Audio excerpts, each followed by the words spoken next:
yung nilalapag na batas.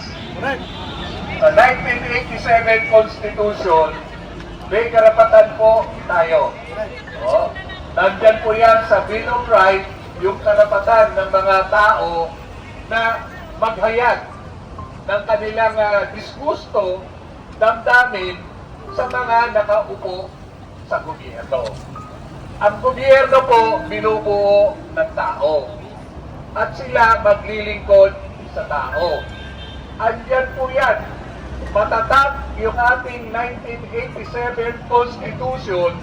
Ito po, Constitution na to, ito po ay ginawa after EDSA 1. Dahil nung kapanahonan po ng Marcos Sr., tayo po ay nasa batas militar. Kaya nung nakita po ang pagbabago, ito ho ay ginawa yung 1987 Constitution natin. At mas malinaw po doon na ang EMP, ang mga sundalo, mga pulis, kayo po ay tagapagtanggol ng bayan at ng taong bayan. At alam ko po, kaya kayo naging pulis, nag-subject kayo sa lahat ng kurso at nag-neurotest kayo. Ibig sabihin ng neurotest, nasa tamang pag-iisip po kayo. So sa pagkakataon po ito, kami po, kapwa Pilipino Tatay Rani, tama si Tatay Rani ha, nag-neuropsychiatric test kayo at nag-drug test. Yun ang mahalaga, Tatay Rani. Tama ba, Tatay Rani? Tama po yan. Oo. Bago kayo naging pulis, ay katakot-takot na mga pagsusuri sa atin po na tinatag ng ating konstitusyon. Correct! Kaya po, uulitin ko po, itong panahong ito, mula po sa mga EDSA, ilang EDSA revolution na tayo, pero bakit nandito pa rin tayo? Ano po ba ang pinagmulan ng lahat ng revolusyon? Di po ba katiwalian? Di po ba korupsyon ang laging pinag-uusapan? At ito ho, sa lahat ng korupsyon, ng halay ng gobyerno, sino ho ba lagi ang sangkot? Diba, yung mga hinalan natin, mga congressman, mga senador, maging local government unit man po yan. So, ulitin po natin, kami po ay nandito para ihayag yung aming karapatan na ibinigay noong 1987 Constitution. Hindi ko lang maintindihan kung bakit hanggang ngayon ay mukhang yung dati pang pag-iisip ng matandang Marcos na ito po ay na martial law, ito po ay pinatalsik ng taong bayan. Sana ho ako'y nananawagan na alisin na natin yung partisan natin. Gawin natin ito dahil ito po ay araw ng Bonifacio Day.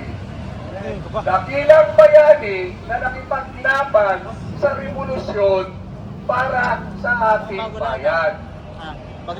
Alam ko, umuti man lang tayo ngayon nandito, pero may darating pa po tayong mga kasamahan. Pero, kung isusumpo natin yung ating mga karapatan, baka po lalo tayo malusupasin. Lalo tayo wawalang hiyain. Tayo naman po ay mananahimik kung sa simpleng panawagan, actually hindi na nga simple dahil yung pambansang ate na nagsabi mismo na ang kapatid niya ay lulon sa droga.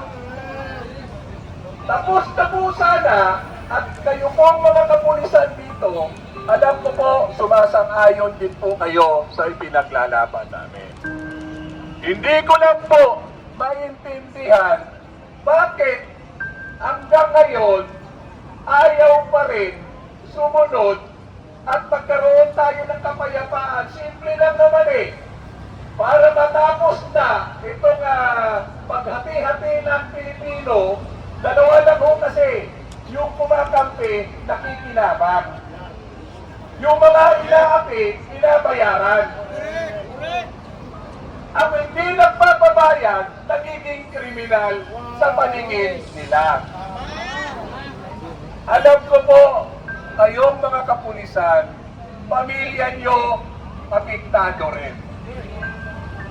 May mga anak kayo na pinoproteksyonan ninyo laban sa kriminal. Pero, itong labang ito po ay laban ng Pilipino. Alam ko po, alam nyo sa isip at puso ninyo na kung sino ang may dahilan kung bakit nagkakaganito ang bayan natin. Noon, sensitive ang mga kapulisan. Ilang revolusyon na ang ating pinagdaanan. Pero ito ang may pinakamalaking iskandalo at may pinakamalaking anomalya. Pero dahil nga sa kanya-kanyang adhikain personal, naghahati-hati ang bayan natin. Tandaan niyo po, kukunti man tayo ngayon, pero buong puso natin ipagmalaki na tayo ay Pilipino. Agree! Tama! Pilipino na lumalaban, Pilipino na ating ninana kay Andres Bonifacio. May dangal at may tapang, may paninindigan at may pagmamahal sa bayan. Marami hong nakikinig, marami pong nagmamadyan, naghihintay kung ano ang mangyayari. Ngayon pa lang po, isang distrito pa lang, hirap na ang bayan dahil nilanakaw ng mga politikong ating pinagkatiwalaan. Agree! At sino po ba ang namamahala sa bansa natin? Tayo po ay democratic country. Demokrasya ang umiiral sa atin. Demokrasya na binigyan ng karapatan, binigyan natin ng karapatan ang mga naglilingkod sa atin ngayon. Yung power nila ay nag-eliminate sa tao. At ang purpose niyan, kaya binigyan natin sila, pinagkatiwalaan natin sila para paglingkuran tayo. Ngayon, tanong ko, naglingkod pa sila sa atin? Sino ba ang umunlad? Ang bayan ba natin ang umunlad? Kayo mga kapulisan, tatanungin ko po kayo. Hirap na hirap din po kayong magpatuisyon sa mga anak niyo. Inaaway din po kayo ng mga asawa nyo dahil kulang ang perang sweldo ninyo. Kaya po sana hindi masama sumunod sa legal na utos. Pero pag alam naman po ninyo na illegal na yung utos, gamitin nyo naman po sana ang puso at isip ninyo at alalahanin nyo yung pamilya nyo. Yung po ay pakiusap ng isang Pilipino.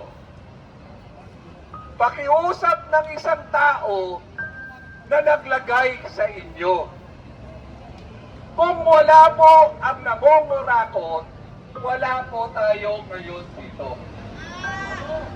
Simple lang naman eh. Patunayan niya kung malinis siya, magpa-drug test lang siya. Hindi kaya Ako gawin. po, Magpa-drug test ka na! sasabihin ko po ngayon sa inyo sa harapan nyo, pag nagpa-drug test si Bongbong Marcos at nag-negative, titigil na po ako sa rally po ito. ito. Pero Tatay Rani, after 1 week, ang kanyang pagnanakaw, sisitihin pa rin natin. Kasi kung nasa matinong pag-iisip siya, hindi po mangyayari ang kurakot dito, kurakot doon. Tama, agree. At hindi rin po mapapabayaan ang ating bansa. Ang presidente ang siyang may pinakapangyarihan sa lahat ng pinagkatiwalaan ng tao. At nakalagay din po sa Bill of Rights natin, sa ating konstitusyon, pag mayroong aggression, opresyon, pagloloko sa taong bayan o sa gobyerno, karapatan po natin na tayo po ay tumayo, lumabas, magsalita at ihayag ang mga dismaya at anomalya sa ating gobyerno. Nakakalungkot ng tingnan, karamihan po sa naghahangad na maging maayos ang bayan na to, kami po mga senior citizen. Kaming mga senior citizen ang tumatayo para sa susunod na henerasyon. Saksi po ko sa lahat ng people's power. Pero sa lahat ng nasaksihan ko, ito yung pinakabalasubas. Ito yung malawakang sabuatan ng mga taong gobyerno. Ako ay nananawagan sa lahat ng mga nanonood ngayon. Alam ko po, hirap na rin kayo. Alam ko po na nangarap din kayo na umasenso ang buhay at ang pamilya natin.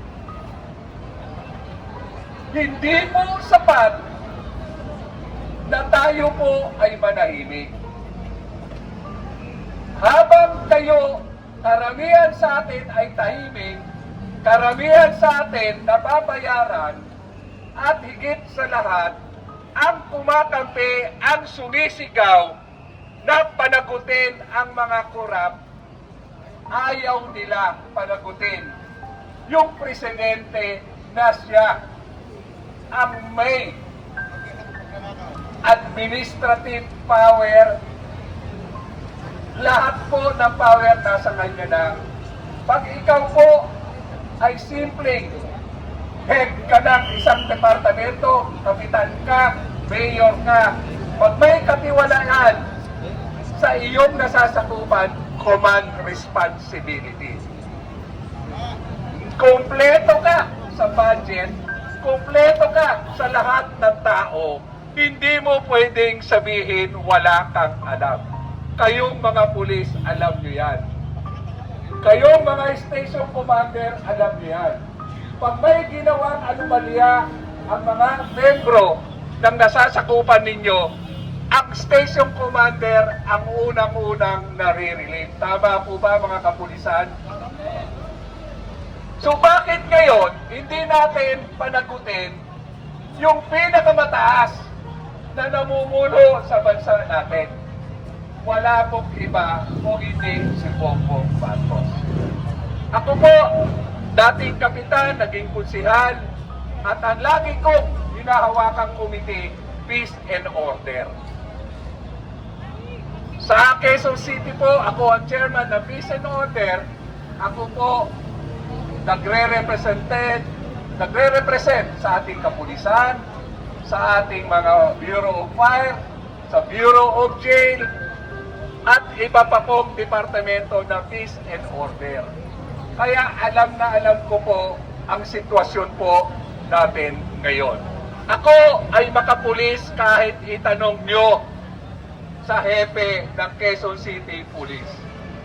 Pero alam nila, ako ay tumitindig pagka mali at walang pinipili.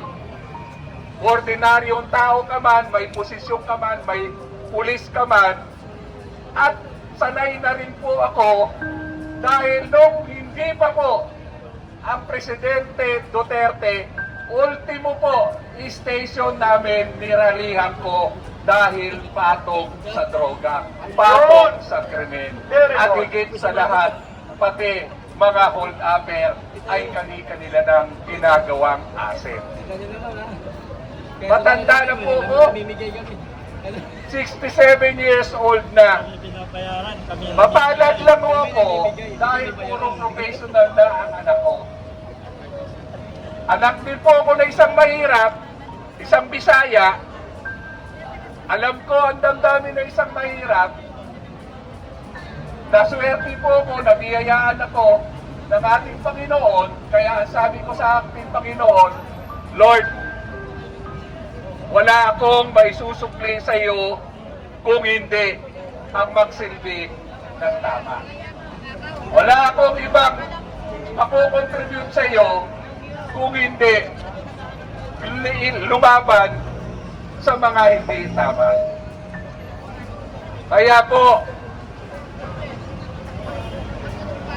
sana kayo na nasa inyong mga tahanan, pagbigay po sana kayo ng oras, panahon para sa bayan natin. Kung hirap na hirap po kayo ngayon sa inyong kalagayan, kung mananatili kayong tahimik at walang pakialam, lalo po kayong maghihirap. Tama!